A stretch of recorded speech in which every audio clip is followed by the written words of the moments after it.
Iron ডোমকে হারিয়ে একের পর এক ক্ষেপণাস্ত্র ছুটে গেল ইসরায়েলের দিকে, আর সেই ক্ষেপণাস্ত্রের গর্জনে রাত প্রায় 2:30টার দিকে হঠাৎ ঘুম ভাঙে ইসরায়েলিদের। শুরু হয় এক ভয়ঙ্কর রাত, যে রাতের শব্দ ছিল শুধু সাইরেন, বিস্ফোরণ আর আতঙ্কের চিৎকার। ইসরায়েলের উত্তরাঞ্চলের শহর জারজের সেই রাতের প্রধান লক্ষ্যবস্তু হয়ে ওঠে। ইরানের ছোড়া ব্যালিস্টিক ক্ষেপণাস্ত্র ইসরায়েলের বহুস্তরীয় আকাশ প্রতিরক্ষা ভেদ করে শহরের একটি আবাসিক এলাকায় সরাসরি আঘাত হানে। মুহূর্তেই কেঁপে ওঠে চারপাশ। প্রচণ্ড বিস্ফোরণে একটি বাড়ি প্রায় ধ্বংস হয়ে যায় এবং আশপাশের বহু বাড়ি ক্ষতিগ্রস্ত হয়। ক্ষিপ্র গতিতে ঘটনাস্থলে পৌঁছে যায় 7টি দমকল ইউনিট। ক্ষেপণাস্ত্রের আঘাতে আগুন ধরে যায় এলাকায়। ধ্বংসস্তূপের নিচে আটকে পড়াদের উদ্ধার করতে শুরু হয় মরিয়া চেষ্টা। ইসরায়েলের জরুরি চিকিৎসা সংস্থা ম্যাগেন ডেভিড আদম জানায়, এই হামলায় প্রায় 60 জন আহত হয়েছে। তাদের মধ্যে 57 জন কাচের টুকরো ও ধ্বংসাবশেষে। সংবাদ সংস্থা অ্যাসোসিয়েটেড প্রেসের প্রকাশ করা ভিডিওতে দেখা যায় বিস্ফোরণের ফলে বহু বাড়ি ও গাড়ি ক্ষতিগ্রস্ত হয়েছে। মাটিতে তৈরি হয়েছে বিশাল এক গর্ত, যা বিস্ফোরণের শক্তির প্রমাণ বহন করছে। স্থানীয় কাউন্সিল প্রধান আতিফ গ্রিফাত বলেন, ক্ষয়ক্ষতি অত্যন্ত বড়। একটি বাড়ি পুরোপুরি ধ্বংস হয়ে গেছে। শহরটি জেরুজালেম থেকে প্রায় 100 কিলোমিটার উত্তরে লেবানন সীমান্তের কাছাকাছি অবস্থিত। স্থানীয় বাসিন্দাদের অভিজ্ঞতা ছিল ভয়াবহ। একজন বাসিন্দা বলেন, ক্ষেপণাস্ত্র আমাদের বাড়ির ওপর বিস্ফোরিত হয়েছে। আমাদের অর্ধেক বাড়ি ক্ষতিগ্রস্ত হয়েছে, কয়েকজন আহত হয়েছে। আরেকজন বাসিন্দা বলেন, আমি বাড়িতে ছিলাম। বিস্ফোরণের পর বাড়ির সবকিছু ভেঙে পড়ে, সবকিছু ধ্বংস হয়ে গেছে। ইসরায়েলি প্রতিরক্ষা বাহিনী জানিয়েছে, তারা এই ক্ষেপণাস্ত্র হামলার বিস্তারিত তদন্ত করছে। হোম ফ্রন্ট কমান্ডের নিয়মিত ও রিজার্ভ বাহিনী জরুরি সেবা সংস্থার সঙ্গে সমন্বয় করে ঘটনাস্থলে কাজ করছে। ধ্বংসস্তূপ সরিয়ে এলাকা নিরাপদ করার চেষ্টা চলছে। এই হামলার রাতেই উত্তর ইসরায়েলে বারবার সতর্কতামূলক সাইরেন বেজে ওঠে, কারণ ইরান থেকে একাধিক ক্ষেপণাস্ত্র ছোড়ার সংকেত পায় ইসরায়েলি সেনাবাহিনী। একই সময়ে লেবানন থেকেও রকেট হামলা চালানো হয়। হিজবুল্লাহ ইরানের সঙ্গে সমন্বয় করে ইসরায়েলের দিকে 200টিরও বেশি রকেট ছুড়েছে বলে জানা গেছে। দক্ষিণের শহর এলাতেও সাইরেন বেজে ওঠে। ইরানের ছোড়া একটি ব্যালিস্টিক ক্ষেপণাস্ত্রের কারণে এই সতর্কতা জারি করা হয়। তবে ইসরায়েলি সেনাবাহিনীর প্রাথমিক মূল্যায়নে বলা হয়েছে, সেই ক্ষেপণাস্ত্রটি মাঝপথে প্রতিহত করা হয়েছে এবং সেখানে কোনো হতাহতের ঘটনা ঘটেনি। এর মধ্যে ইরানের বিপ্লবী গার্ড বাহিনী IRGC দাবি করেছে, তারা অপারেশন ট্রু প্রমিস 4 নামে চলমান সামরিক অভিযানের 42তম ধাপে একযোগে ব্যাপক ক্ষেপণাস্ত্র হামলা চালিয়েছে। প্রকাশ করা ভিডিওতে দেখা যায়, রাতের আকাশে একের পর এক ব্যালিস্টিক ক্ষেপণাস্ত্র ছুটে যাচ্ছে।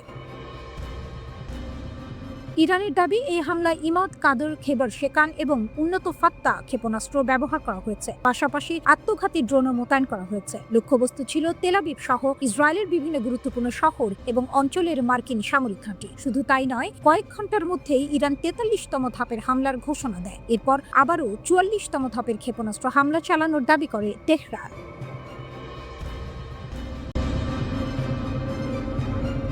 ইসরায়েলের রাডার দুর্বল, ইরানের ড্রোন আঘাত আরো নিখুঁত। ইরানের সেনাবাহিনী দাবি করেছে, ইসরায়েলের কিছু গুরুত্বপূর্ণ রাডার ব্যবস্থা ধ্বংস হওয়ায় এখন তাদের সামরিক লক্ষ্যবস্তুতে আঘাত করা অনেক সহজ হয়ে গেছে। ফলে ইরানি ড্রোন হামলা দিন দিন আরো নিখুঁত ও শক্তিশালী হয়ে উঠছে। ইরানের সেনাবাহিনী জানিয়েছে, তারা নতুন করে এক দফা ড্রোন অভিযান চালিয়েছে। এই অভিযানে ইসরায়েলের কয়েকটি গুরুত্বপূর্ণ সামরিক ঘাঁটি ও নিরাপত্তা স্থাপনা লক্ষ্য করে হামলা চালানো হয়। ইরানের সামরিক বিবৃতিতে বলা হয়েছে, এই ড্রোন হামলার লক্ষ্য ছিল তেল আবিবের কাছে অবস্থিত পালমাহিম বিমান ঘাঁটি, দক্ষিণ ইসরায়েলের ওফদা বিমান ঘাঁটি এবং তেল আবিবের কাছেই থাকা ইসরায়েলের অভ্যন্তরীণ গোয়েন্দা সংস্থা শিন বেতের প্রধান স্থাপনা। ইরানের সেনাবাহিনীর মুখপাত্র ব্রিগেডিয়ার জেনারেল আকরাম মিনিয়া বলেছেন, ইসরায়েলের রাডার নেটওয়ার্কের কিছু গুরুত্বপূর্ণ অংশ ধ্বংস হয়ে যাওয়ার কারণে এখন ইরানি বাহিনীর জন্য অভিযান পরিচালনা করা অনেক সহজ হয়েছে। তার ভাষায়, শত্রুর গুরুত্বপূর্ণ রাডার স্থাপনাগুলোর কিছু অংশ ধ্বংস হয়ে যাওয়ায় আমাদের অভিযান চালানো এখন অনেক সহজ। আমরা এখন গুরুত্বপূর্ণ ও সংবেদনশীল লক্ষ্যবস্তুতে আরও সহজে পৌঁছাতে পারছি। তিনি আরো বলেন, সময়ের সঙ্গে সঙ্গে এই ড্রোন অভিযান আরো নিখুঁত হয়ে উঠছে। প্রতিদিন ইরানের হামলা আরো সুনির্দিষ্ট লক্ষ্যবস্তুতে আঘাত হানছে। ইরানের সেনাবাহিনীর দাবি অনুযায়ী তাদের বিশেষ ধরনের লোইটারিং ড্রোন এই হামলায় ব্যবহার করা হয়েছে। এই ড্রোনগুলো দীর্ঘ সময় আকাশে ভেসে থেকে নির্দিষ্ট লক্ষ্য খুঁজে বের করতে পারে এবং সুযোগ পেলেই আঘাত হানে। ইসরায়েলের হামলায় এই ড্রোনগুলো পালমাহিম ও ওফদা বিমান ঘাঁটির নিয়ন্ত্রণ টাওয়ার, রানওয়ে এবং বিমান হ্যাঙ্গার লক্ষ্য করে আঘাত হানে। পালমাহিম বিমান ঘাঁটি ইসরায়েলের জন্য অত্যন্ত গুরুত্বপূর্ণ একটি সামরিক কেন্দ্র। এটি তেল আবিবের কাছাকাছি অবস্থিত এবং এখান থেকে ইসরায়েলের স্যাটেলাইট উৎক্ষেপণ ও ক্ষেপণাস্ত্র পরীক্ষার কার্যক্রম পরিচালিত হয়। এই ঘাঁটিতে ইসরায়েলের শক্তিশালী ক্ষেপণাস্ত্র প্রতিরক্ষা ব্যবস্থা ডেভিড স্লিং এবং উন্নত হারমেস 900 ড্রোনও মোতায়েন থাকে। অন্যদিকে ওফদা বিমান ঘাঁটিও ইসরায়েলি বিমান বাহিনীর একটি গুরুত্বপূর্ণ প্রশিক্ষণ কেন্দ্র। এখানে নিয়মিত যুদ্ধ বিমান প্রশিক্ষণ দেওয়া হয়। এছাড়া অতীতে এই ঘাঁটিতে যুক্তরাষ্ট্রের অত্যাধুনিক F-22 যুদ্ধ বিমানও মোতায়েন করা হয়েছিল। ইরানের ড্রোন হামলার আরেকটি গুরুত্বপূর্ণ লক্ষ্য ছিল ইসরায়েলের গোয়েন্দা সংস্থা শিন বেতের সদর দপ্তর। এই সংস্থাটি ইসরায়েলের অভ্যন্তরীণ নিরাপত্তা ব্যবস্থার কেন্দ্র হিসেবে কাজ করে। শিন বেত দেশের ভেতরের নিরাপত্তা অভিযান সমন্বয় করে এবং শীর্ষ সরকারি কর্মকর্তাদের নিরাপত্তা নিশ্চিত করে। এই হামলাগুলো এমন সময় ঘটল যখন ইরান বলছে তারা এখনো প্রতিরক্ষামূলক সামরিক অভিযান চালিয়ে যাচ্ছে। তাদের দাবি, এই অভিযান শুরু হয়েছে যুক্তরাষ্ট্র ও ইসরায়েলের বড় ধরনের হামলার জবাব হিসেবে। সব মিলিয়ে মধ্যপ্রাচ্যে এখন যে সংঘাত চলছে তা দ্রুত আরো বিস্তৃত রূপ নিচ্ছে। আকাশে ড্রোন, মিসাইল এবং যুদ্ধ বিমানের ছায়া ঘন হয়ে উঠছে প্রতিদিন। আর এই সংঘাত যত দীর্ঘ হচ্ছে ততই স্পষ্ট হচ্ছে এই যুদ্ধ শুধু দুটি দেশের মধ্যে সীমাবদ্ধ নয়, বরং পুরো অঞ্চলের নিরাপত্তা ও স্থিতিশীলতার জন্য এক বড় পরীক্ষায় পরিণত হয়েছে। ইরান যুদ্ধের ছায়া যত ঘন হচ্ছে ততই নতুন নতুন নাটকীয় তথ্য সামনে আসছে। যুদ্ধক্ষেত্রের গর্জনের বাইরে এবার শোনা যাচ্ছে আরেক ধরনের আওয়াজ, অসন্তুষ্টির আওয়াজ। অভিযোগ উঠছে ইরানের বিরুদ্ধে সম্ভাব্য যুদ্ধে যেতে চান না অনেক মার্কিন সেনা। এই খবর যুক্তরাষ্ট্রের সামরিক ও রাজনৈতিক মহলে নতুন করে আলোড়ন সৃষ্টি করেছে। যুক্তরাষ্ট্রের অলাভজনক সংগঠন Center on Conscience and War জানাচ্ছে তাদের ফোন যেন থামছেই না। একের পর এক মার্কিন সেনা যোগাযোগ করছেন এই প্রতিষ্ঠানের সঙ্গে। তাদের অনেকেই সরাসরি জানাচ্ছেন ইরানের বিরুদ্ধে যুদ্ধে অংশ নিতে তারা রাজি নন। সংস্থাটি মূলত সেই সব মানুষকে সহায়তা করে যারা ব্যক্তিগত, নৈতিক বা বিবেকগত কারণে যুদ্ধ করতে অস্বীকৃতি জানান। এসব মানুষকে বলা হয় কনসিয়ান্স অবজেক্টর। এখন সেই সংস্থাটি বলছে সাম্প্রতিক সময়ে মার্কিন সেনাদের কাছ থেকে অভূতপূর্ব পরিমাণ ফোন পাচ্ছে তারা। প্রতিষ্ঠানটির নির্বাহী পরিচালক মাইক প্রাইজনার সামাজিক যোগাযোগ মাধ্যম এক্সে লিখেছেন, ফোন বেজেই চলেছে। অনেক সেনা আমাদের বলছেন তারা ইরানের বিরুদ্ধে যুদ্ধে যেতে চান না। তিনি আরও দাবি করেন, সরকার জনগণকে যা বলছে তার চেয়ে অনেক বেশি সেনা ইউনিটকে ইতিমধ্যে মোতায়েনের জন্য প্রস্তুত করা হচ্ছে। এদিকে পরিস্থিতি আরও নাটকীয় হয়ে ওঠে সম্প্রতি প্রকাশিত একটি প্রতিবেদনের পর। মধ্যপ্রাচ্য ভিত্তিক সংবাদ মাধ্যম মিডল ইস্ট আই জানায়, যুক্তরাষ্ট্র ইরানে বিশেষ বাহিনী পাঠানোর বিষয়টি বিবেচনা করছে। এমনকি আরও বড় আকারে সেনা মোতায়েনের সম্ভাবনাও উড়িয়ে দেওয়া যাচ্ছে না। এই খবর ছড়িয়ে পড়তেই মার্কিন সেনাদের মধ্যে উদ্বেগ আরও বাড়তে শুরু করেছে। এরই মধ্যে যুক্তরাষ্ট্রের সেনাবাহিনী একটি বড় সিদ্ধান্ত নিয়েছে। তাদের বিখ্যাত 82তম এয়ারবোর্ন ডিভিশনের কিছু সেনার জন্য নির্ধারিত বড় ধরনের প্রশিক্ষণ মহড়া বাতিল করা হয়েছে। এই ডিভিশনের সেনারা মূলত স্থলযুদ্ধে বিশেষ দক্ষ। তারা আকাশপথে শত্রু অঞ্চলে নেমে দ্রুত যুদ্ধ পরিচালনা করতে পারে। সামরিক বিশ্লেষকদের মতে এই ধরনের মহড়া বাতিল করা সাধারণ ঘটনা নয়। অনেকেই মনে করছেন এর পেছনে বড় ধরনের সামরিক প্রস্তুতির ইঙ্গিত থাকতে পারে। এদিকে আরেকটি বিষয় নতুন করে আলোচনায় এসেছে, যুক্তরাষ্ট্রে আবার বাধ্যতামূলক সামরিক নিয়োগ বা ড্রাফট চালু হতে পারে কিনা। ফক্স নিউজকে দিয়ে এক সাক্ষাৎকারে হোয়াইট হাউসের প্রেস সচিব ক্যারোলাইন লেভিট বিষয়টি পুরোপুরি নাকচ করেননি। তিনি বলেন, আপাতত এমন কোনো সিদ্ধান্ত নেই, তবে ভবিষ্যৎ পরিস্থিতি কি দাঁড়ায় তা বলা কঠিন। যুক্তরাষ্ট্রে শেষবার বাধ্যতামূলকভাবে মানুষকে যুদ্ধে পাঠানো হয়েছিল 1972 সালের ডিসেম্বরে, ভিয়েতনাম যুদ্ধের শেষ পর্যায়ে। সেই স্মৃতি এখনও অনেক আমেরিকানদের মনে তীব্রভাবে রয়ে গেছে। এর মধ্যেই আরও একটি চাঞ্চল্যকর ঘটনা সামনে এসেছে। Center on Conscience and War জানিয়েছে, সম্প্রতি একজন মার্কিন সেনা সদস্য তাদের ফোন করেছেন। তিনি বর্তমানে মোতায়েনের অপেক্ষায় আছেন, কিন্তু তিনি এখন আনুষ্ঠানিকভাবে কনসিয়েন্স অবজেক্টর হিসেবে আবেদন করতে চান। শুধু তাই নয়, ওই সেনা দাবি করেছেন যে তার ইউনিটের অনেক সদস্যই ইরান যুদ্ধ নিয়ে তীব্র আপত্তি প্রকাশ করছেন। তিনি এমনকি বলেছেন তিনি সহকর্মীদেরও এই সংস্থার ফোন নম্বর দেবেন। এই বিরোধিতার পেছনে রয়েছে কিছু বিতর্কিত ঘটনা। সংস্থাটির মতে অনেক মার্কিন সেনা আন্তর্জাতিক জলসীমায় ইরানি যুদ্ধজাহাজের ওপর হামলার ঘটনায় আপত্তি জানিয়েছেন। আরও বড় বিতর্ক তৈরি হয়েছে ইরানের একটি বালিকা বিদ্যালয়ে হামলার অভিযোগ ঘিরে। খবরে বলা হয়েছে, ইরানের মিনাব শহরের একটি মেয়েদের স্কুলে যুক্তরাষ্ট্র ও ইসরায়েলের যৌথ হামলায় অন্তত 165 জন নিহত হয়েছেন। নিহতদের বেশিরভাগই ছিল স্কুলের ছাত্রী। প্রতিবেদন অনুযায়ী ওই স্কুলে 2বার হামলা চালানো হয়।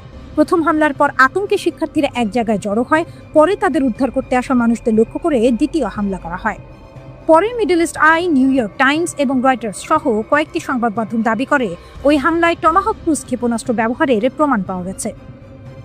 ইরানের আধা সরকারি মেহর নিউজ এজেন্সি একটি ভিডিও প্রকাশ করেছে। সেই ভিডিওতে দেখা যায় একটি টমাহক ক্ষেপণাস্ত্র স্কুলের পাশের একটি নৌঘাঁটিতে আঘাত করছে। এই অভিযোগ নিয়ে ট্রাম্প প্রশাসনের কাছে প্রশ্ন করা হলে তারা সরাসরি কোনো উত্তর দেয়নি, বরং প্রেসিডেন্ট ডোনাল্ড ট্রাম্প উল্টো ইরানের ওপরই স্কুলের হামলার দায় চাপান। তবে তিনি তার এই দাবির পক্ষে কোনো প্রমাণ দেখাতে পারেননি।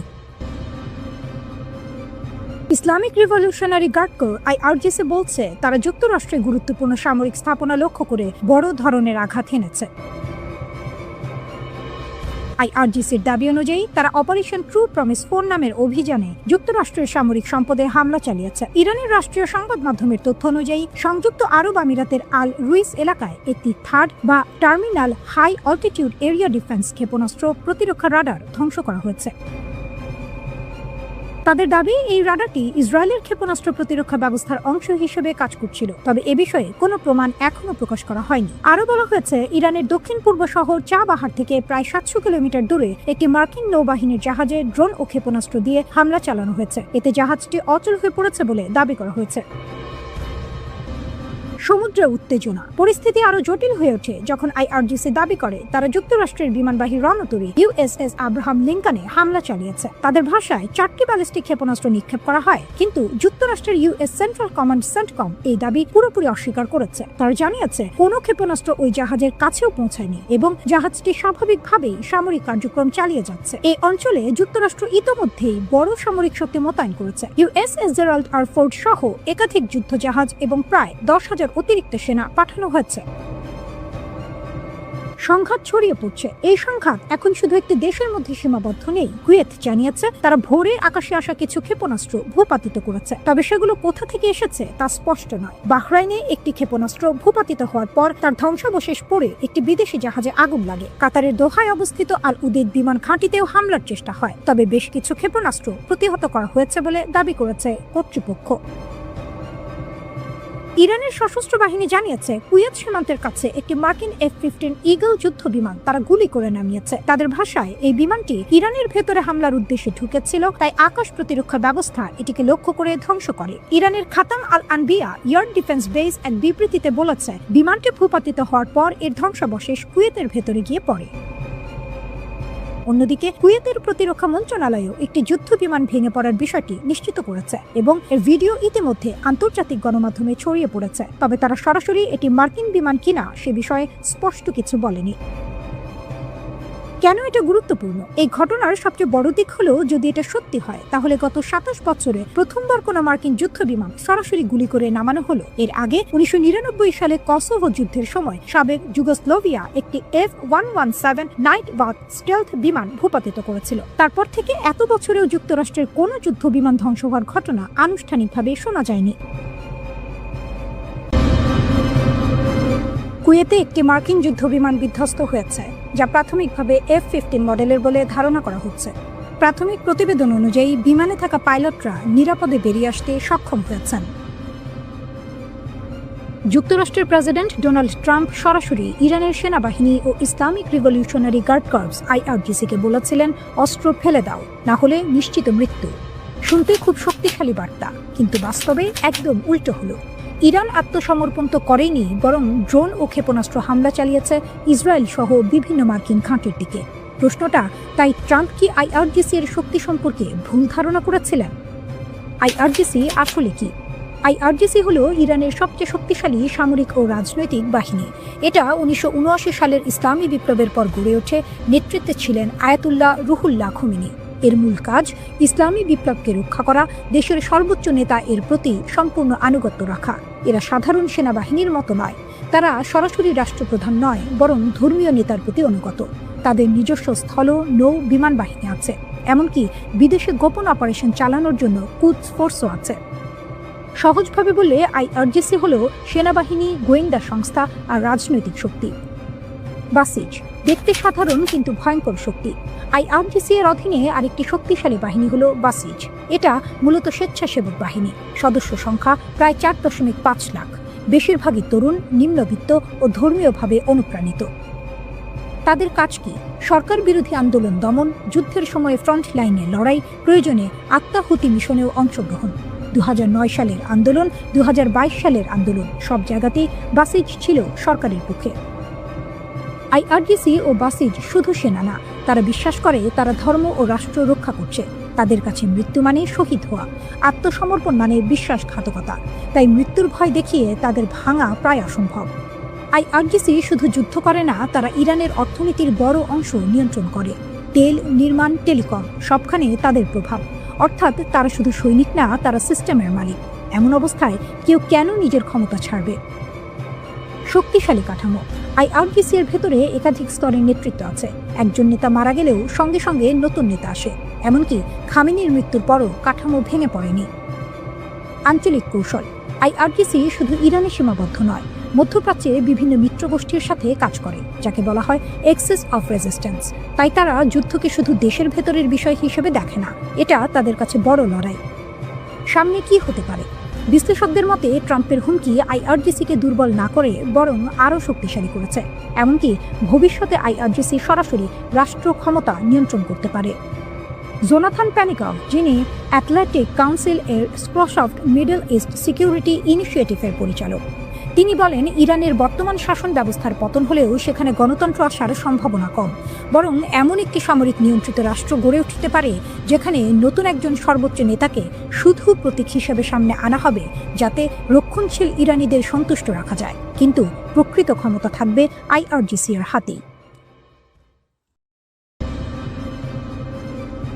খেলা জমিয়ে দিয়েছে ইরান। যুক্তরাষ্ট্র যদি খামেনির দেশকে দুর্বল ভেবে থাকে, তবে বোকার স্বর্গেই বাস করছে। মধ্যপ্রাচ্যের মার্কিন ঘাঁটি এখন আইআরজিসির হিট লিস্টে। মধ্যপ্রাচ্যে কাতার সহ যেসব দেশে মার্কিন সামরিক ঘাঁটি আছে।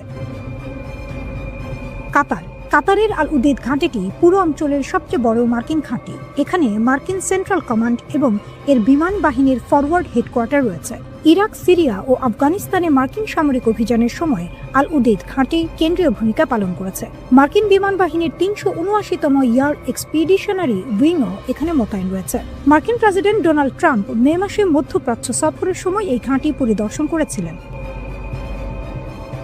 স্যাটেলাইট চিত্র অনুযায়ী সম্প্রতি ওয়াশিংটন আল উদেইদের রানওয়ে থেকে কয়েক ডজন বিমান প্রত্যাহার করেছে। ধারণা করা হচ্ছে মার্কিন হস্তক্ষেপের পর ইরানের সম্ভাব্য হামলা থেকে রক্ষা পেতে বিমানগুলো সরানো হয়েছে। গত ৫ জুন প্ল্যানেট ল্যাবস এর ছবিতে দেখা গিয়েছে ৪০টি বিমান, যার মধ্যে ছিল C-130 হারকিউলিস ট্রান্সপোর্ট এবং বিশেষ গোয়েন্দা সংগ্রহের জন্য ব্যবহৃত রিকননাইসেন্স প্লেন। ২ সপ্তাহ পরে সেখানে মাত্র ৩টি বিমান দেখা যায়। প্রায় ১০,০০০ মার্কিন সেনা কাতারে মোতায়েন রয়েছে। বাহরাইনে মার্কিন নৌবাহিনীর ৫ম ফ্লিটের সদর দফতর রয়েছে। এটি পারস্য উপসাগর, লোহিত সাগর, আরব সাগর এবং পূর্ব আফ্রিকার উপকূলে মার্কিন নৌবাহিনীর কার্যক্রমের জন্য দায়িত্বশীল। এই স্থাপনা নেভাল সাপোর্ট অ্যাক্টিভিটি বাহরাইন নামে পরিচিত। এখানে মার্কিন নৌবাহিনীর কেন্দ্রীয় কমান্ডের সদর দফতরও রয়েছে। প্রায় ৯,০০০ মার্কিন সেনা বাহরাইনে মোতায়েন রয়েছে। এখানে মার্কিন নৌবাহিনীর বিভিন্ন জাহাজ রয়েছে, যার মধ্যে USS কার্ল ভিনসন এর মতো সুপার ক্যারিয়ার জাহাজ এবং 4টি মাইন ক্লিয়ারেন্স ভেসেল ও 2টি লজিস্টিক সাপোর্ট জাহাজ আছে। মার্কিন কোস্ট গার্ডের 6টি দ্রুত প্রতিক্রিয়াশীল নৌকা সহ আরও অনেক জলযান রয়েছে। কুয়েতে মার্কিন সেনার সবচেয়ে বড় ঘাঁটিগুলোর মধ্যে একটি ক্যাম্প আরিফজান। এখানে মার্কিন সেন্ট্রাল কমান্ডের হেডকোয়ার্টার রয়েছে। এটি অপারেশনাল এবং লজিস্টিক হাব হিসেবে কাজ করে। কুয়েতের আলী আল সালেম বিমান ঘাঁটিতে ৩৮৬তম ইয়ার এক্সপিডিশনারি উইং মোতায়েন রয়েছে। এই ঘাঁটিতে MQ-9 রিপার সহ ড্রোনও রয়েছে। ক্যাম্প আরিফজান ও আলী আল সালেম বিমান ঘাঁটিতে মিলিয়ে প্রায় ১৩,৫০০ মার্কিন সেনা মোতায়েন আছে। সংযুক্ত আরব আমিরাত UAE এর আল ধাফরা বিমান ঘাঁটিতে মার্কিন সামরিক ঘাঁটি রয়েছে। এটি কৌশলগত ঘাঁটি যা গোয়েন্দা তথ্য সংগ্রহ এবং যুদ্ধ বিমান অভিযানে সাহায্য করে। এখানে ৩৮০তম ইয়ার এক্সপিডিশনারি উইং মোতায়েন আছে। এই 10টি বিমান স্কোয়াড্রন নিয়ে গঠিত এবং এখানে MQ-9 রিপার ড্রোনও রয়েছে। ইরাক। সাদ্দাম হুসেনের পতনের সময় ইরাকে ৫০০টিরও বেশি ঘাঁটিতে প্রায় ১,৬০,০০০ মার্কিন সেনা মোতায়েন ছিল। বর্তমানে প্রায় ২৫০০ সেনা আছে এবং ধীরে ধীরে প্রত্যাহারের জন্য বাগদাদ সরকারের সঙ্গে আলোচনা চলছে। মার্কিন বাহিনী মূলত কুর্দিস্তানের আল আসাদ এবং ইরবিল বিমান ঘাঁটি থেকে কাজ করছে। ২০২৩ সালের অক্টোবরের গাজা যুদ্ধে এই ঘাঁটিগুলো ইরানের মিত্রগোষ্ঠীর লক্ষ্যবস্তুতে পরিণত হয়েছে। সিরিয়ায় মার্কিন সামরিক উপস্থিতি মূলত ইসলামিক স্টেটের বিরুদ্ধে লড়াইয়ের সঙ্গে সম্পর্কিত। এখানে প্রায় 2000 মার্কিন সেনা রয়েছে যারা স্থানীয় নিরাপত্তা বাহিনীর সঙ্গে কাজ করছে। যুক্তরাষ্ট্রকে সবাইকে বিশ্বাস করাতে চায় ইরান একা, কিন্তু এই পৃথিবীতে ক্ষমতার সমীকরণ প্রতিনিয়ত বদলায়। ফক্স নিউজের সাবেক উপস্থাপক টাকার কার্লসন এক গুরুতর সতর্কবার্তা দিয়েছেন। রাজনৈতিক ভাষ্যকার টাকার কার্লসনের একটি টুইট আছড়ে পড়ল আন্তর্জাতিক সংবাদ মাধ্যমে।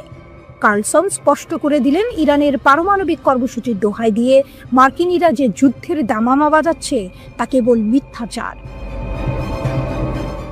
মার্ক লেভিনের মতো মানুষেরা পারমাণবিক বিস্তার বন্ধ করার ভান করে ইরানের সঙ্গে যুদ্ধ চাপিয়ে দিচ্ছেন। কার্লসন তার এক্স অ্যাকাউন্টে লিখলেন, আসলে ইরান বোমা তৈরির কাছাকাছি পৌঁছেছে এমন কোনো বিশ্বাসযোগ্য প্রমাণ নেই। যারা অন্য কথা বলে তারা হয় অজ্ঞ নয় অসৎ। তার অভিযোগের তীর সরাসরি ওয়াশিংটনের তথাকথিত যুদ্ধবাজ নেতাদের দিকে।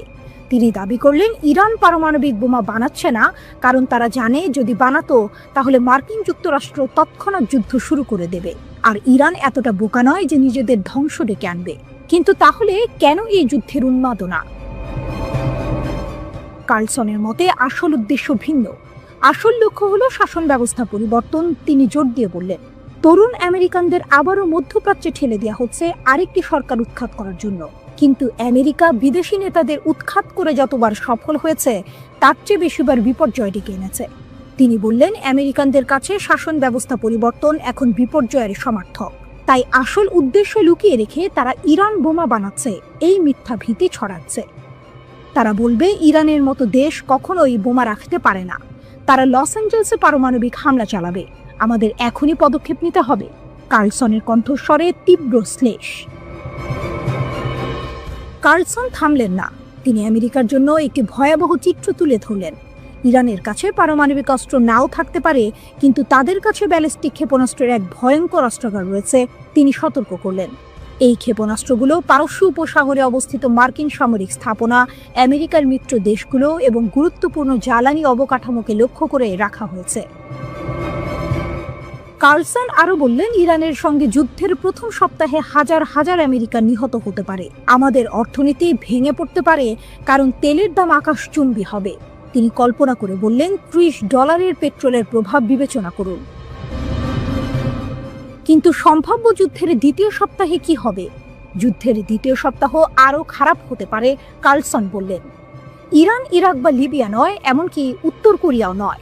ইরানের শক্তিশালী মিত্র রয়েছে। তিনি মনে করিয়ে দিলেন, ইরান এখন ব্রিক্স জোটের অংশ, যা বিশ্বের অধিকাংশ ভূমি, জনসংখ্যা, অর্থনীতি এবং সামরিক শক্তিকে প্রতিনিধিত্ব করে। রাশিয়ার সঙ্গে ইরানের ব্যাপক সামরিক সম্পর্ক রয়েছে। তারা তাদের বেশিরভাগ তেল চীনে বিক্রি করে। ইরান একা নয়। এইখানে কার্লসনের সতর্কবাণী সর্বোচ্চ শিখরে পৌঁছায়। ইরানের উপর আক্রমণ খুব সহজেই বিশ্বযুদ্ধে পরিণত হতে পারে, আর যুক্তরাষ্ট্র হেরে যাবে। ডোনাল্ড ট্রাম্পের একজন কট্টর সমর্থক হওয়া সত্ত্বেও কার্লসন যুদ্ধ সমর্থকদের তীব্র সমালোচনা করলেন।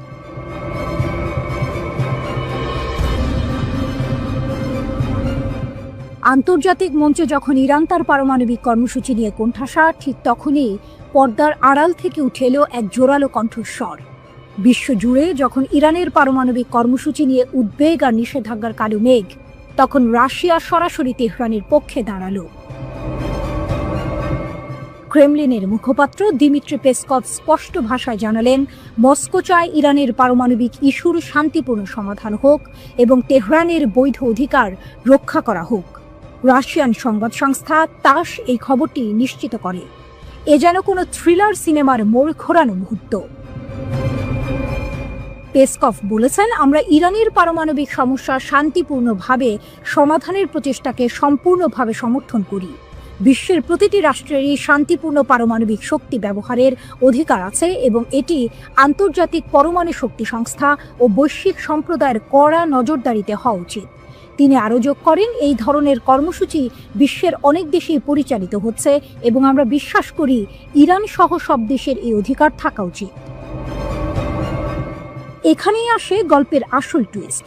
রাশিয়া ইরানের সরকারি বিবৃতির ওপর আস্থা রাখছে, যেখানে তেহরান বলছে তাদের পারমাণবিক কর্মসূচির পেছনে কোনো সামরিক উদ্দেশ্য নেই। পেসকভ বলেছেন, ইরানের বিরুদ্ধে পারমাণবিক অস্ত্র তৈরির যেসব অভিযোগ রয়েছে, আমরা সেসব বিষয়ে ইরানের সরকারি বিবৃতিকে প্রধান ভিত্তি হিসেবে দেখি। ইরান পরমাণু অস্ত্র তৈরির কোনো পরিকল্পনা বা ইচ্ছা রাখে না, তাদের এই অবস্থানকেই আমরা গ্রহণ করি।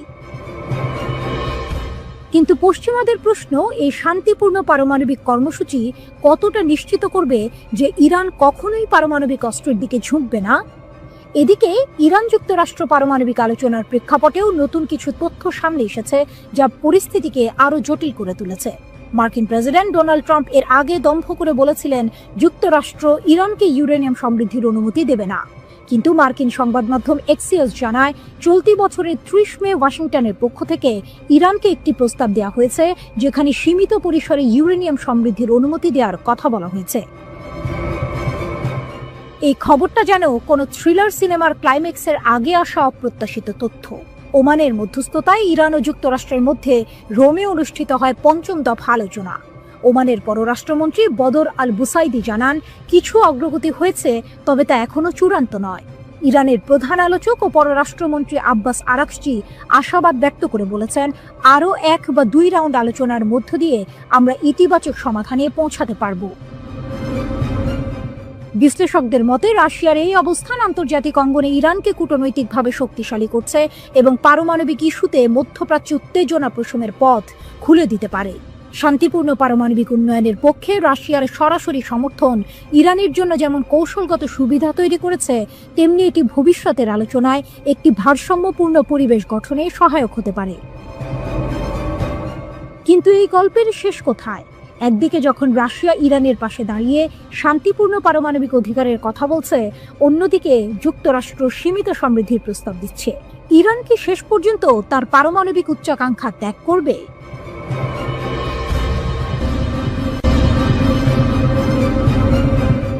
ইরান মার্কিন টানাপোড়েন, কাঁপছে আরব দেশ, ট্রাম্পের ডাবল ট্রাবল। মধ্যপ্রাচ্যের আকাশে এখন চরম উত্তেজনা।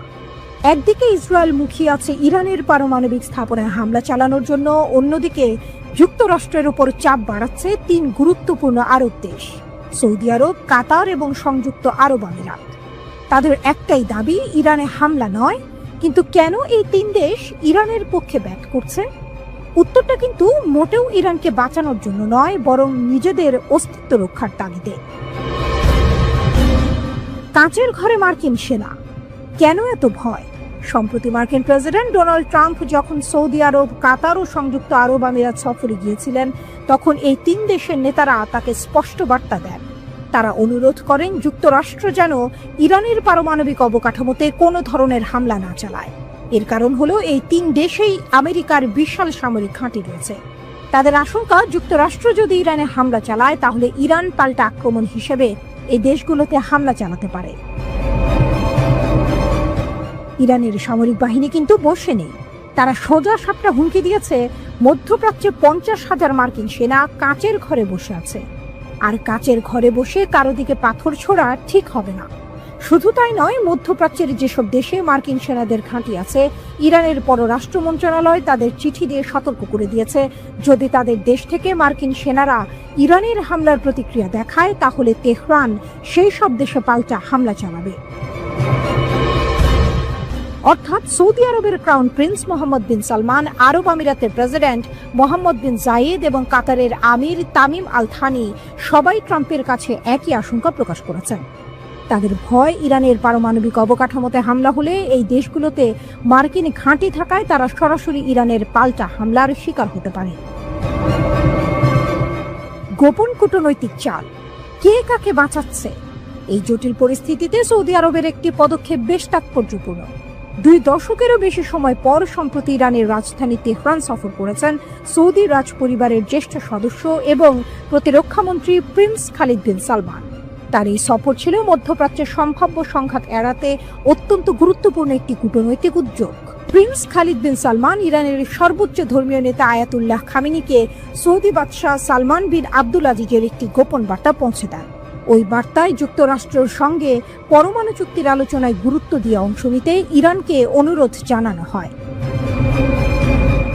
এই ঘটনা থেকে বোঝা যায় আরব দেশগুলো যুক্তরাষ্ট্রের ওপর চাপ সৃষ্টি করার পাশাপাশি নিজেদের মতো করেও উত্তেজনা প্রশমনের চেষ্টা করছে। তারা চায় না এই অঞ্চলে কোনো বড় ধরনের সংঘাত শুরু হোক যার সরাসরি প্রভাব তাদের উপর পড়বে। যদিও আরব দেশগুলো যুক্তরাষ্ট্রকে ইরানে হামলা চালাতে বারণ করছে, কিন্তু ওয়াশিংটনের চেয়ে এখন ইসরায়েলি ইরানে হামলা চালানোর ব্যাপারে বেশি আগ্রহী। ইসরায়েলের প্রধানমন্ত্রী বেনিয়ামিন নেতানিয়াহু এই বিষয়ে বেশ আগ্রাসী মনোভাব দেখাচ্ছেন।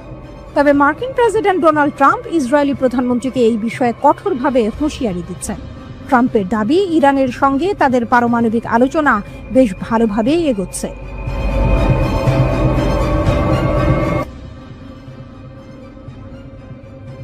বিশ্ব এখন ইরানের ওপর যুক্তরাষ্ট্র ও ইসরায়েলের কড়া নজরদারি দেখছে, কিন্তু পর্দার আড়ালে নীরবে গড়ে উঠছে এক শক্তিশালী জোট।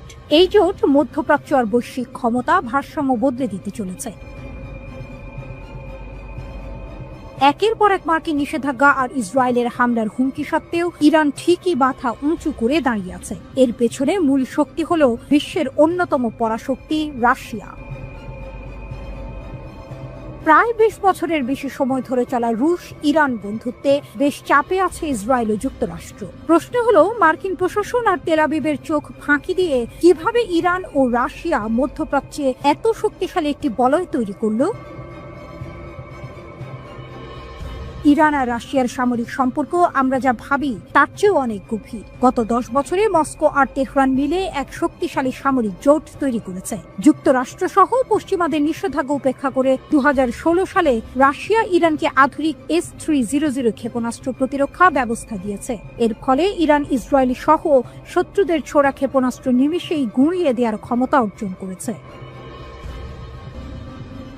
শুধু তাই নয়, চলতি বছরের শুরুতেই রাশিয়ার তৈরি অত্যাধুনিক যুদ্ধ বিমান সুখোই Su-35 ইরানের সামরিক বাহিনীর হাতে এসেছে, যা ঘন্টায় ৩৬০০ কিলোমিটার পথ পাড়ি দিতে পারে। ইসরায়েলের প্রধানমন্ত্রী বেনিয়ামিন নেতানিয়াহুর সামরিক আস্তানা চোখের পলকেই ধ্বংস করতে সক্ষম এই যুদ্ধ বিমান। তবে ইরান যে শুধু রাশিয়ার কাছ থেকে একতরফা সুবিধা নিচ্ছে তা নয়। প্রায় ৩ বছরেরও বেশি সময় ধরে চলা রুশ ইউক্রেন যুদ্ধে ইরান মস্কোর পাশে দাঁড়িয়েছে। ইরানের তৈরি শাহেদ ড্রোন রাশিয়ার সামরিক বহরে যুক্ত হয়েছে। দামে কম হলেও এই ড্রোন দিয়ে শক্তিশালী হামলা চালানো যায়। ইরান রাশিয়ার সহযোগিতার সবচেয়ে বড় উদাহরণ দেখা গেছে সিরিয়ায়। সিরিয়ার সাবেক প্রেসিডেন্ট বাশার আল আসাদের শাসন টিকিয়ে রাখতে তেহরান আর মস্কো গুরুত্বপূর্ণ ভূমিকা রেখেছে। রাশিয়া আকাশ প্রতিরক্ষায় আসাদ সরকারকে সর্বোচ্চ সাহায্য করেছে, আর ইরান গোয়েন্দা তথ্য সরবরাহ ও স্থল সেনা দিয়ে দামেস্কের পাশে ছিল। সিরিয়ার মাটিতে তাদের এই সম্মিলিত প্রচেষ্টা শুধু সামরিকভাবে ইরান রাশিয়াকে শক্তিশালী করেনি, বরং যুক্তরাষ্ট্র সহ পশ্চিমাদের এই বার্তাও দিয়েছে যে মধ্যপ্রাচ্যের ভাগ্য নির্ধারণে এই দুই দেশ একজোট। অর্থনৈতিক সম্পর্ক, ডলারের সাম্রাজ্যের বিকল্প পথ। যখন যুক্তরাষ্ট্র ও ইউরোপীয় ইউনিয়নের নিষেধাজ্ঞায় রাশিয়া আর ইরান বিপর্যস্ত, তখন তারা একে অপরকে সাহায্য করছে টিকে থাকার জন্য। মার্কিন ডলারকে একরকম বৃদ্ধাঙ্গুলি দেখিয়ে রাশিয়া ও ইরান নিজেদের স্থানীয় মুদ্রা রুবল ও রিয়াল দিয়ে লেনদেন করছে। এছাড়াও রাশিয়া ইরানের রেলপথ, তেল শোধনাগার এবং বিদ্যুৎ গ্রিডে বিলিয়ন বিলিয়ন ডলার বিনিয়োগ করছে। ইরানের বুশেহর পারমাণবিক বিদ্যুৎ কেন্দ্র নির্মাণ এবং দেশটির বেসামরিক পারমাণবিক স্বপ্নকে মস্কো সমর্থন করে চলেছে। কেন এই জোট গোপন, রহস্যের আড়ালে? কিন্তু একটা প্রশ্ন থেকেই যায়, আমরা কেন রাশিয়া ও ইরানের এই জোট সম্পর্কে সরাসরি কোনো তথ্য পাই না? বিশ্লেষকদের মতে আজকের এই বহুমেরুর বিশ্বে জোট আর প্রকাশ্যে ঘোষণা করা হয় না। বিশ্বব্যাপী নিজেদের বিচ্ছিন্নতা এড়াতেও এমন কৌশল গুরুত্বপূর্ণ। তবে এটি কেবল একটি জোট নয়, এটি একটি ফ্রন্ট, যা পশ্চিম আধিপত্যের বিরুদ্ধে এক ঐক্যবদ্ধ চ্যালেঞ্জ। এই গোপন জোট কি বিশ্ব রাজনীতিতে এক নতুন মেরুকরণের জন্ম দেবে, নাকি এটি আরো বড় কোনো খেলার ইঙ্গিত দিচ্ছে?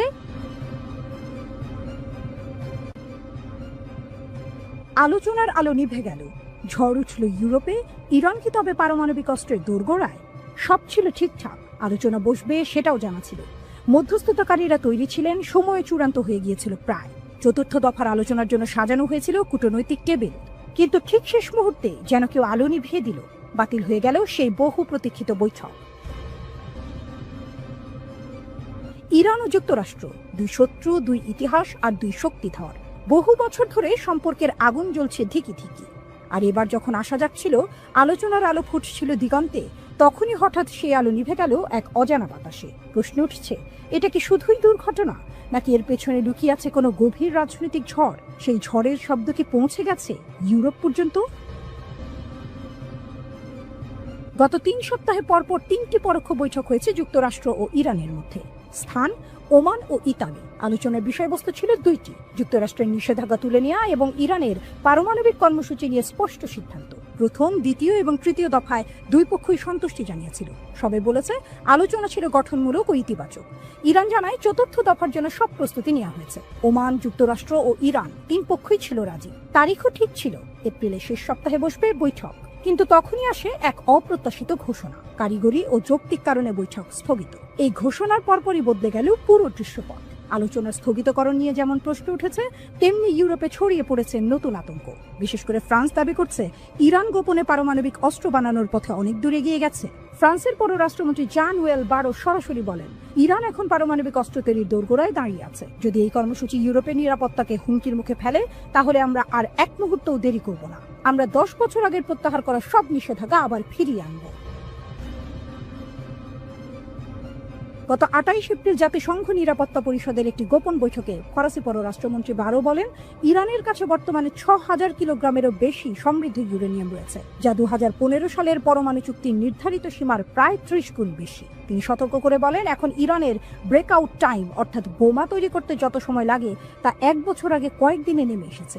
বারো আরও দাবি করেন, ইরানের পারমাণবিক অগ্রগতি শুধু নিজস্ব প্রয়োজনে নয়, বরং তাদের দূরপাল্লার ক্ষেপণাস্ত্র কর্মসূচি ও মধ্যপ্রাচ্যের সশস্ত্র গোষ্ঠীগুলোর প্রতি সমর্থনের অংশ হিসেবেই দেখা হচ্ছে। তবে তিনি জোর দিয়ে বলেন, ইরানের পারমাণবিক সমস্যার কোনো সামরিক সমাধান নেই।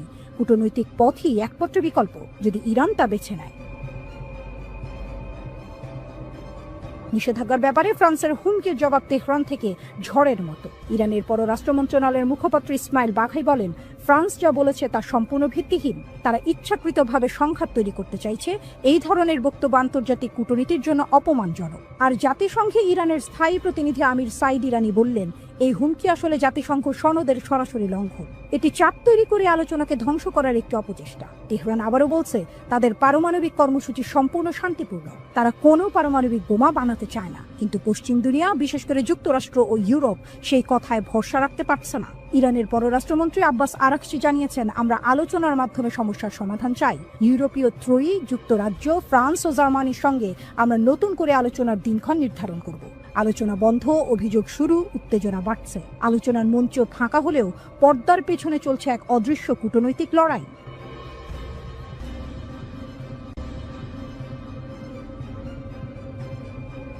নীরবে কিন্তু নিরলসভাবে নিজেদের শক্তি গড়ে তুলছে ইরান। দীর্ঘদিন ধরে আন্তর্জাতিক রাজনীতির চাপে নানা নিষেধাজ্ঞার ভেতরে থেকেও দেশটি থেমে যায়নি, বরং সময়ের সঙ্গে তাল মিলিয়ে কখনো গোপনে, কখনো প্রকাশ্যে নিজেদের সামরিক শক্তিকে এমন এক অবস্থানে নিয়ে গেছে, যেখান থেকে তারা এখন শুধু আত্মরক্ষা নয়, আক্রমণের হুমকিও দিতে সক্ষম। এই শক্তি এখন মধ্যপ্রাচ্যে এক নতুন মডেল হিসেবে দাঁড়িয়েছে, যার দিকে তাকিয়ে আছে গোটা অঞ্চল। এমনকি পশ্চিমা দেশগুলোও বিষয়টিকে গুরুত্ব দিয়ে দেখছে।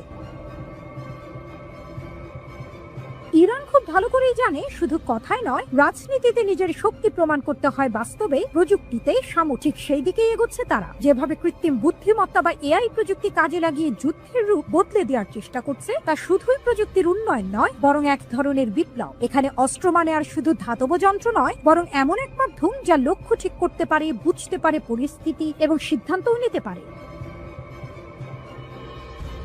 এই নতুন ধরনের অস্ত্রগুলো এখনো প্রকাশ্যে আসেনি, তবে এদের উপস্থিতি যেন এক অদৃশ্য ভয়ের মতো প্রতিপক্ষের মনে গেঁথে গেছে। আগে যেখানে ইরান কেবল আত্মরক্ষায় মনোযোগী ছিল, এখন তারা ধীরে ধীরে আক্রমণাত্মক অবস্থানে চলে যাচ্ছে। আজকের ইরান এমন অবস্থানে পৌঁছেছে যেখানে তারা শত্রুর গতিবিধি আগে থেকেই বুঝে নিতে পারে এবং প্রতিরোধের আগেই পাল্টা কৌশল ঠিক করে ফেলতে পারে। ইরানের ইরানের সেনাবাহিনীর কাজের ধরনও আগের তুলনায় অনেক বদলে গেছে। এখন তারা শুধু অস্ত্র নয়, সঙ্গে করে নিচ্ছে আগাম প্রস্তুতির মনস্তত্ত্ব। গোয়েন্দা প্রযুক্তিতেও তারা অনেক উন্নতি করেছে। দেশের ভেতরে এবং সীমান্তে ছড়িয়ে থাকা নজরদারি ইউনিটগুলো প্রতিনিয়ত তথ্য সংগ্রহ করছে। এই নজরদারি একদিকে যেমন দেশের নিরাপত্তা নিশ্চিত করছে, তেমনি শত্রু চোখের সামনে না থাকলেও তাদের উপস্থিতির ছায়া শনাক্ত করতে শিখছে। এটি এমন এক মানসিক খেলা যেখানে শত্রু চোখে না পড়লেও আপনি তার নজরে আছেন। তবে শুধু প্রযুক্তি দিয়েই নয়, ইরান তাদের মনোবল এবং আত্মবিশ্বাসের মাধ্যমেও বার্তা দিচ্ছে। তাদের সামরিক মহড়া, যুদ্ধ জাহাজ, শহীদ বাঘেরির মতো জাহাজ নির্মাণ, সাইবার ইউনিটের কাজ সব মিলিয়ে ইরান দেখাচ্ছে যে তারা এখন আর কোনোভাবেই দুর্বল নয়, তারা এখন চ্যালেঞ্জ নিতে তৈরি। সাইবার যুদ্ধের অদৃশ্য জগতে ইরান যেভাবে নিজেদের অবস্থান শক্ত করেছে তা নিঃসন্দেহে তাদের অগ্রগতির বড় প্রমাণ। কারণ এই যুদ্ধে না কোনো সীমান্ত আছে, না নির্দিষ্ট সময়, না কোনো স্পষ্ট যুদ্ধক্ষেত্র। এখানে হঠাৎ করেই ভেঙে পড়তে পারে কোনো দেশের গুরুত্বপূর্ণ তথ্য ব্যবস্থা বা সামরিক যোগাযোগ। ইরানের আধুনিক যুদ্ধ জাহাজ শহীদ বাঘেরি যেন এক ভ্রাম্যমান বিপ্লব। এই জাহাজ একা একাধিক যুদ্ধ করতে পারে, ড্রোন ছুঁড়তে পারে, ক্ষেপণাস্ত্র নিক্ষেপ করতে পারে, আবার সমুদ্রপথে নজরদারিও চালাতে পারে। এটি শুধু একটি জাহাজ নয়, বরং এক চলমান সতর্কবার্তা। যেখানে এতদিন পারস্য উপসাগরে যুক্তরাষ্ট্র একচ্ছত্র আধিপত্য চালাতো, এখন সেখানে ফাটল ধরতে শুরু করেছে। এই পরিবর্তনের পেছনে রয়েছে তেহরানের পরিকল্পিত শক্তি প্রদর্শন। আগে যেখানে ইরানের ট্যাঙ্কার শত্রুর লক্ষ্য হতো, এখন সেগুলি ছুঁতেও কেউ সাহস করে না। কারণ ইরান স্পষ্ট করে দিয়েছে, তারা শুধু জবাব দেবে না, সেই জবাব হবে ধ্বংসাত্মক। এই পুরো বদলের সবচেয়ে গুরুত্বপূর্ণ দিক হলো সমন্বয়। বিপ্লবী গার্ড বাহিনী আর স্থলবাহিনী এখন একসঙ্গে কাজ করছে। তারা পরস্পরের সঙ্গে তথ্য বিনিময় করছে, প্রতিরক্ষা এবং আক্রমণের দায়িত্ব ভাগ করে নিচ্ছে এবং একসঙ্গে যুদ্ধের জন্য প্রস্তুত থাকছে। এতে তৈরি হয়েছে একটি সুসংগঠিত এবং কার্যকর প্রতিরক্ষা বলয়। তবে এখানে প্রশ্ন ওঠে, এই প্রস্তুতি কি শুধুই আত্মরক্ষার জন্য, নাকি আরো বড় কিছু আসছে? যদিও ইরান বলছে তারা শান্তি চায়, বিশ্লেষকরা মনে করেন এই শান্তি রক্ষার পেছনে যে অগ্নিসংযোগ হচ্ছে তা যে কোনো সময় ছড়িয়ে পড়তে পারে। পারস্য উপসাগর এখন আর কেবল এক জলপথ নয়, এটি এখন হয়ে উঠেছে ক্ষমতার লড়াইয়ের এক উত্তপ্ত কেন্দ্র। এখানে যে কোনো সময় সংঘর্ষ শুরু হতে পারে, যার প্রভাব ছড়িয়ে পড়বে পুরো অঞ্চল জুড়ে, এমনকি তার বাইরে। তেহরান এখন এমন একটি জায়গায় দাঁড়িয়ে আছে যেখানে তারা কেবল অস্ত্রের নয়, নিজেদের অবস্থান, দৃষ্টিভঙ্গি ও আত্মবিশ্বাসও দেখাচ্ছে। যেন তারা বলছে, আমরা যুদ্ধ চাই না, কিন্তু যদি যুদ্ধ আসে আমরাই আগে প্রস্তুত হব। এই আত্মবিশ্বাস, এই প্রস্তুতি, এই নীরব বিপ্লবী আজ তেহরানকে এক নতুন আদর্শে পরিণত করেছে।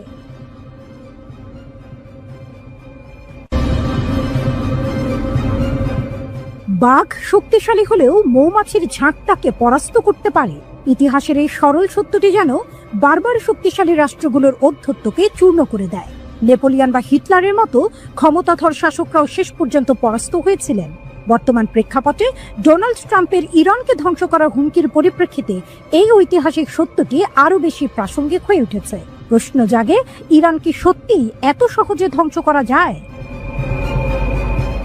ইরান প্রাচীন পারস্যের উত্তরাধিকারী, পৃথিবীর অন্যতম প্রাচীন সভ্যতা। ভৌগোলিকভাবে পাকিস্তানের প্রায় দ্বিগুণ এই দেশটি গত 5 শতাব্দী ধরে বহু সাম্রাজ্যের আক্রমণের শিকার হয়েছে।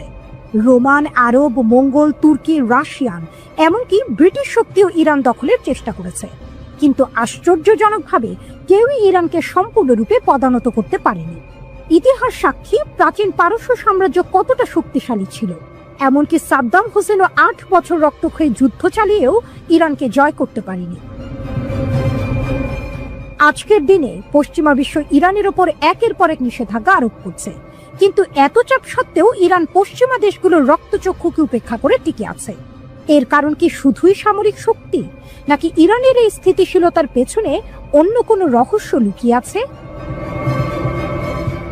আসলে ইরানকে জয় করা এত কঠিন হওয়ার পেছনে একাধিক কারণ বিদ্যমান। এর মধ্যে সবচেয়ে গুরুত্বপূর্ণ হলো দেশটির ভৌগোলিক অবস্থান।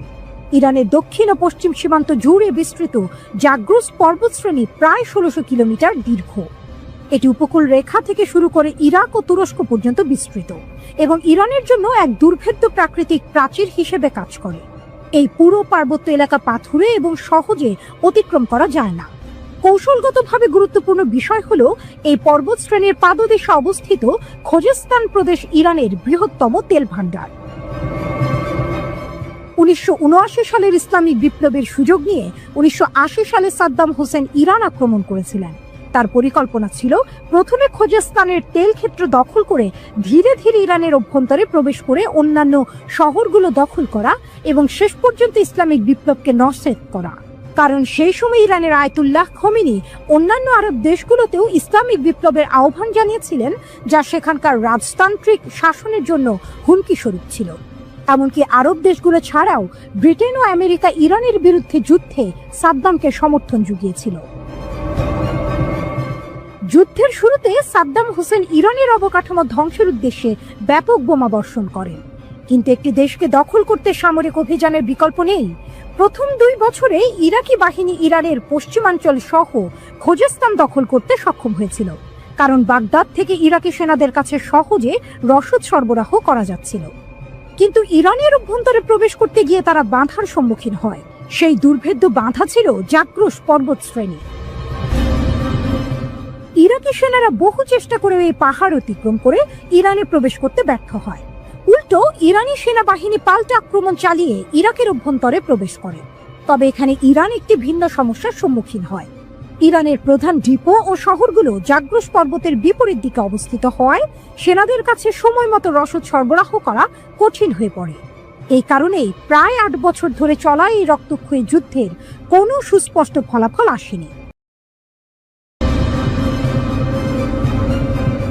আমরা যখনই ইরান আমেরিকা যুদ্ধের কথা বলি, আমরা শুধু তেহরান আর ওয়াশিংটনকে দেখি, কিন্তু পর্দার আড়ালে আসল খেলাটা খেলছে অন্য কেউ। সেই দেশটি হলো চীন। বলা হচ্ছে সম্ভাব্য যুদ্ধটা হয়তো ইরানের সাথে, কিন্তু পরোক্ষভাবে আমেরিকা আসলে লড়ছে বেইজিং এর প্রযুক্তির সাথে। চীন ইরানকে এমন কিছু দিয়েছে যা আমেরিকার সব থেকে দামি যুদ্ধ বিমানের জন্য জমদূত হয়ে দাঁড়াতে পারে। স্টেলথ বিমানের জব YLC-8B রাডার। আমেরিকার অহংকার হলো তাদের F-35 এবং B-2 স্পিরিট বোম্বার। এই বিমানগুলোকে বলা হয় স্টেলথ, অর্থাৎ এগুলো রাডারে ধরা পড়ে না। কিন্তু চীন ইরানকে দিয়েছে YLC-8B নামক এক অত্যাধুনিক অ্যান্টি স্টেলথ রাডার। এই রাডারটির ক্ষমতা কতটা? 700 কিলোমিটার রেঞ্জ। এটি প্রায় 700 কিলোমিটার দূর থেকেই শত্রু বিমানের অবস্থান বলে দিতে পারে। লো ফ্রিকোয়েন্সি নজরদারি। এটি এমন এক প্রযুক্তিতে চলে যা আমেরিকার 5ম প্রজন্মের ফাইটার জেটকেও অনায়াসেই ট্র্যাক করতে পারে। Data sharing. বিমান শনাক্ত করার সাথে সাথে এটি ইরানের নিজস্ব প্রতিরক্ষা ব্যবস্থা যেমন বাভার 373 বা S-300 কে সিগন্যাল পাঠিয়ে দেয়, যাতে সেগুলো মুহূর্তের মধ্যে মিসাইল ছুটতে পারে। সহজ কথায়, আমেরিকা যদি ভাবে তারা লুকিয়ে হামলা করবে, তবে চীনের এই রাডার ইরানের জন্য আর্লি ওয়ার্নিং বা আগাম সতর্কবার্তা হিসেবে কাজ করবে। কেন চীন ইরানকে এত সাহায্য করছে? এখানে একটা বড় জিওপলিটিক্যাল চাল আছে। 2021 সালে চীন এবং ইরান একটি 25 বছরের কৌশলগত চুক্তি সই করেছিল। এই চুক্তির মূল কথা হলো চীন ইরান থেকে কম দামে তেল পাবে, আর বিনিময়ে ইরান পাবে চীনের হাইটেক সামরিক প্রযুক্তি। বিশেষ করে 2025 সালের সেই ইরান ইসরায়েল 12 দিনের যুদ্ধের পর চীন বুঝতে পেরেছে যে ইরানকে শক্তিশালী রাখা মানেই আমেরিকাকে মধ্যপ্রাচ্যে ব্যস্ত রাখা। আমেরিকা যদি মধ্যপ্রাচ্যে ফেঁসে যায়, তবে তাইওয়ান বা দক্ষিণ চীন সাগরে চীনের জন্য রাস্তা পরিষ্কার হয়ে যাবে। একেই বলে এক ঢিলে 2 পাখি মারা। আমেরিকার দুশ্চিন্তা, সাপও মরবে না, লাঠিও ভাঙবে না। চীন কিন্তু সরাসরি যুদ্ধে নামছে না। তারা ইরানকে অস্ত্র দিচ্ছে এমনভাবে যাতে সরাসরি আমেরিকার সাথে তাদের সংঘাত না বাঁধে। কিন্তু এই প্রযুক্তির কারণে আমেরিকার অপারেশনাল খরচ এবং ঝুঁকি দুটোই কয়েকগুণ বেড়ে গেছে। প্রতিরক্ষা বিশেষজ্ঞরা বলছেন চীনের এই রাডার সিস্টেম পুরো মধ্যপ্রাচ্যের যুদ্ধের সমীকরণ বদলে দিয়েছে। আগে আমেরিকা আকাশসীমায় একচ্ছত্র আধিপত্য করত, কিন্তু এখন তাদের প্রতিটি পদক্ষেপ বেইজিং এর রাডারের তলায়। ভাবুন একবার, কোটি কোটি ডলারের F-35 যদি সাধারণ এক চীনা রাডারের কারণে ধ্বংস হয়ে যায়, তবে আমেরিকার বিশ্বজোড়া সম্মানের কি হবে? ডোনাল্ড ট্রাম্প হয়তো ভাবছেন তিনি ইরানকে একাই সামলে নেবেন, কিন্তু চীনের এই অদৃশ্য হাত যদি ইরানের পেছনে থাকে, তবে এই যুদ্ধ আমেরিকার জন্য ভিয়েতনাম বা আফগানিস্তানের চেয়েও বড় দুঃস্বপ্ন হয়ে দাঁড়াতে পারে।